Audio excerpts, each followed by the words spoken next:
Bom dia, queridos. Deus abençoe, graça e paz. Mais um dia começando. Isso quer dizer que a misericórdia do Senhor, que é a causa de nós não sermos consumidos, ela renovou-se nesta manhã.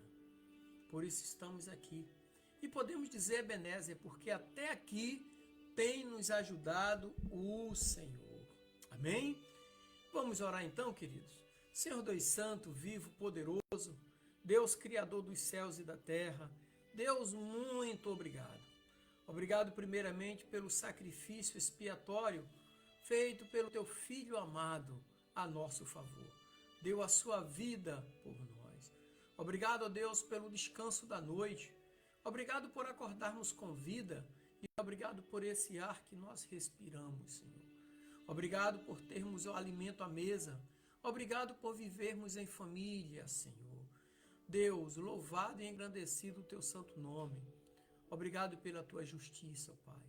Deus, em tuas mãos eu coloco a minha vida, a vida da minha família, a vida dos meus parentes, meus amigos, a vida de todos aqueles que compõem a comunidade cristã que eu faço parte. Os coloco em tuas mãos como criatura nas mãos do Criador. E que seja repreendido do nosso meio todo espírito de enfermidade, todo espírito de culpa, todo espírito de desânimo, de confusão, todo espírito de vício e de prostituição. E que teu Espírito Santo, ó Pai, tome o verdadeiro lugar em nossas vidas, nos consolando e nos confortando, nos direcionando e nos alicerçando. Em nome de Jesus, ó Pai, assim nós oramos. Amém e graças a Deus. Glória a Deus. Hoje o assunto que eu quero trazer para nós aqui nesta manhã é a família como refúgio em tempos, vamos colocar no plural, né? A família como refúgio em tempos de crise. O texto que eu quero usar é o texto que está ali em Provérbios, capítulo 18, versículo 10, que diz assim: o nome do Senhor é uma torre forte. Os justos correm para ela e estão seguros. Aqui, Provérbios, o livro de Provérbios que nós ministramos em todo o mês de janeiro, capítulo por capítulo, porque o mês de janeiro tem 31 dias e o livro de Provérbios tem 31 capítulos. Então, o livro de Provérbios nos dá um alicerce para a sabedoria, para enfrentarmos as adversidades que transcorrerão ao longo do ano, né? Mas o livro de Provérbios é um livro de sabedoria, que oferece orientação prática para a vida. O versículo em questão usa a metáfora de uma torre forte. E essa metáfora é para ilustrar a segurança encontrada no nome do Senhor. No Antigo Oriente, uma torre forte era um refúgio em tempos de ataque ou crise, oferecendo proteção contra os inimigos perigosos.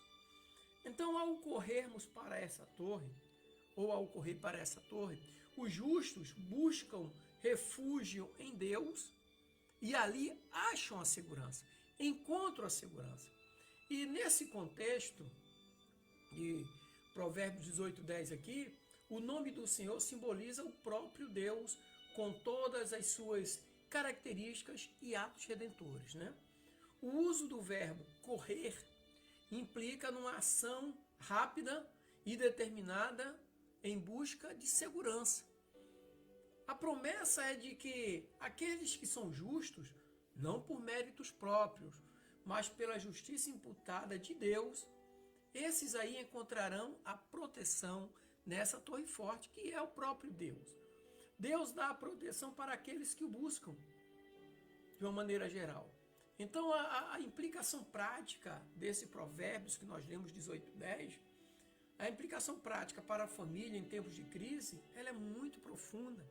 Por quê? Porque sugere que a espiritualidade não é apenas um aspecto do conforto individual, mas um refúgio coletivo para a unidade familiar.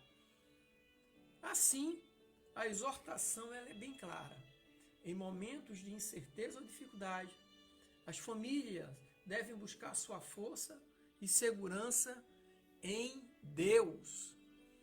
Malaquias 4:2 é um versículo que eu gosto muito, que diz assim: para vós que temeis o meu nome, nascerá o sol da justiça. Tem muitas pessoas buscando justiça em outros lugares, em outras pessoas, buscando segurança em outros lugares, em outras pessoas. Mas é Deus. As famílias devem buscar sua força e segurança em Deus. Em cima disso aí, o primeiro ponto que eu quero trazer aqui nessa manhã é a família e o refúgio divino. No Salmo 91, versículo 1 e 2, nos mostra que ali nós encontraremos segurança em Deus. Encontrando, porque o Senhor é o nosso refúgio e nossa segurança. No lar cristão, Deus é reconhecido como a fonte última de segurança e proteção. Quando tudo falhar, Deus está ali para te proteger e te dar segurança.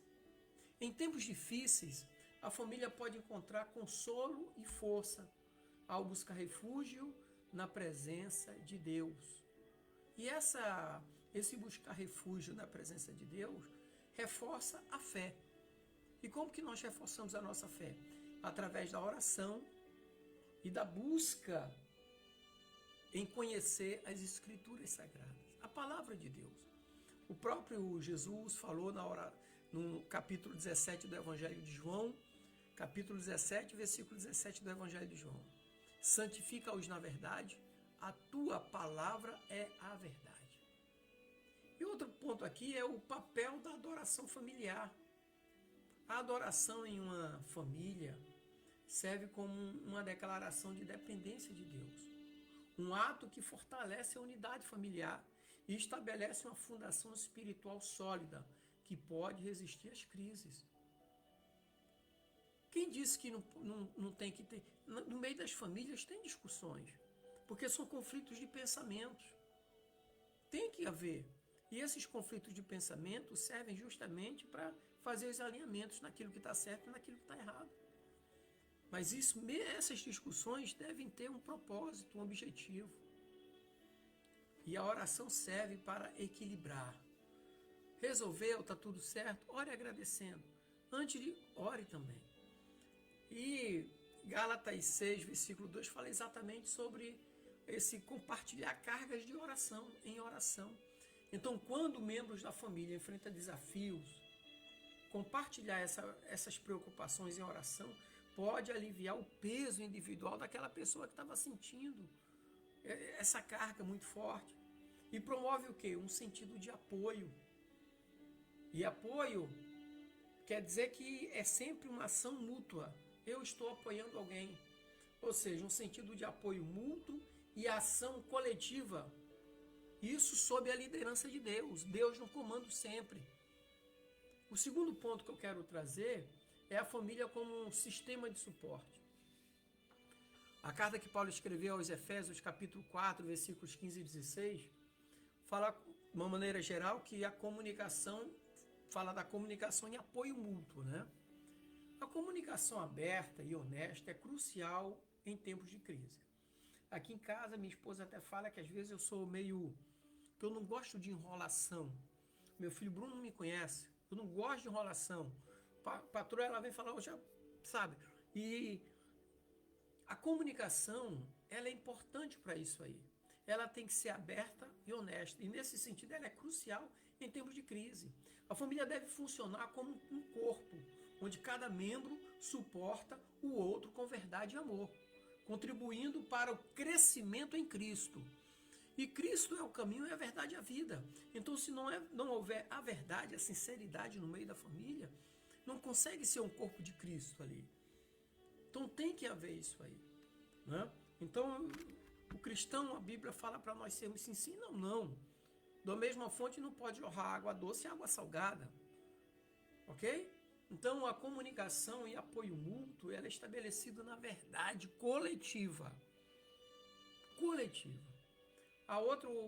Outro ponto que eu quero falar, Provérbios 22:6, fala sobre a educação das crianças em resiliência, ensinando os filhos a confiar em Deus e a encontrar força em sua fé. Os pais preparam as crianças para enfrentarem a adversidade com coragem e esperança. Ontem, por exemplo, aqui em casa, eu gosto de falar da família do Dudu, eu gosto de falar da minha. O Bruno, ele estuda no Instituto Federal pela manhã, Segunda e terça ele faz um curso profissionalizante de solda.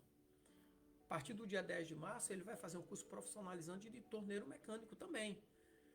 Então segunda e terça, profissionalizante de solda.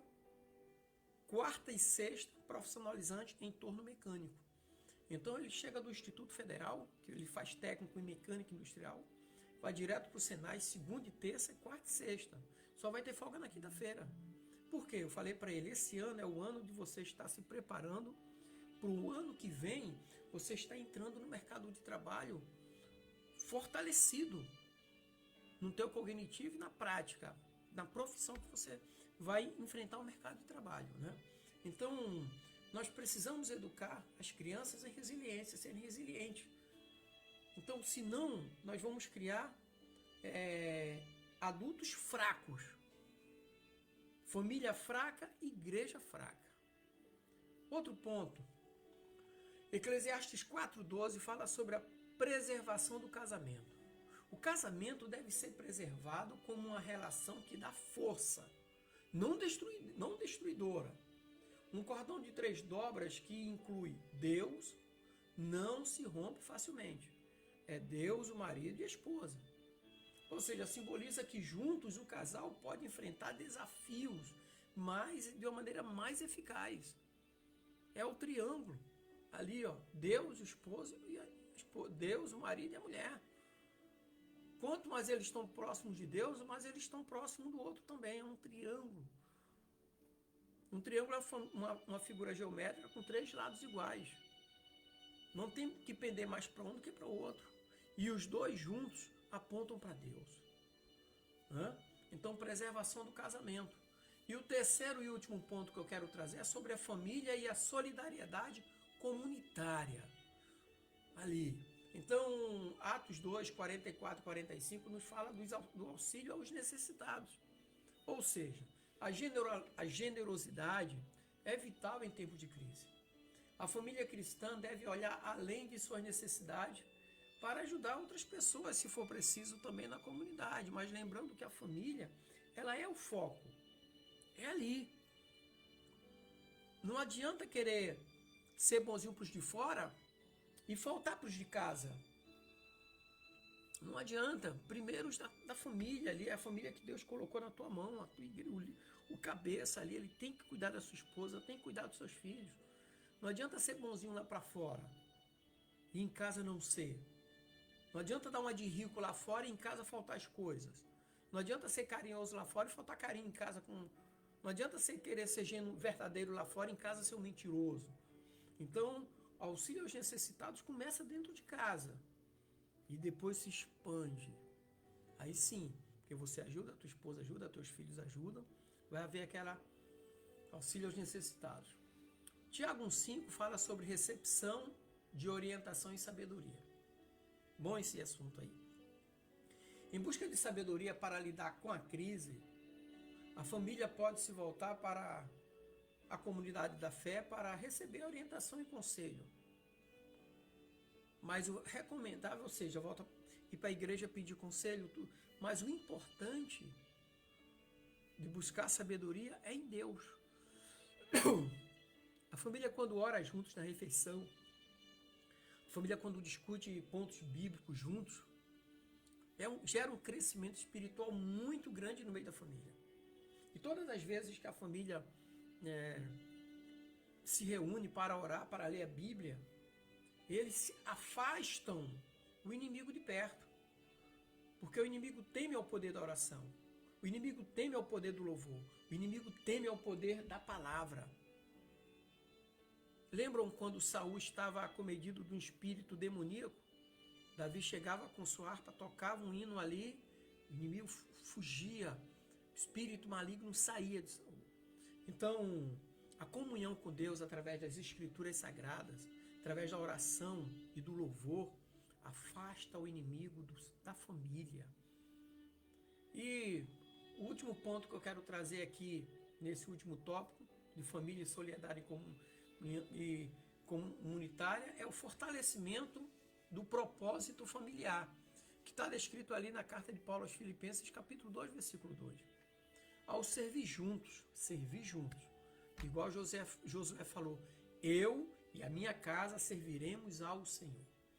Ao servir juntos, a família cristã reforça o seu propósito e unidade, encontrando o quê? Alegria e satisfação no serviço mútuo e no suporte, mesmo em meio a tempos difíceis. A comunhão com Deus em tempos difíceis acalmam as tempestades. Então podemos concluir aqui um resumo, né? O resumo aqui é que a família não é apenas uma unidade social básica, mas é um refúgio designado por Deus para seus membros em tempos de crise. Então, o esboço que eu trouxe para vocês aqui oferece diretrizes bíblicas para o fortalecimento da família. É a tua família, é a função da proteção, sabe? E evidenciamos aqui como o lar deve ser uma extensão da torre forte. É uma extensão, sabe? A família foi a primeira instituição a ser formada por Deus. O homem é a coroa da criação de Deus.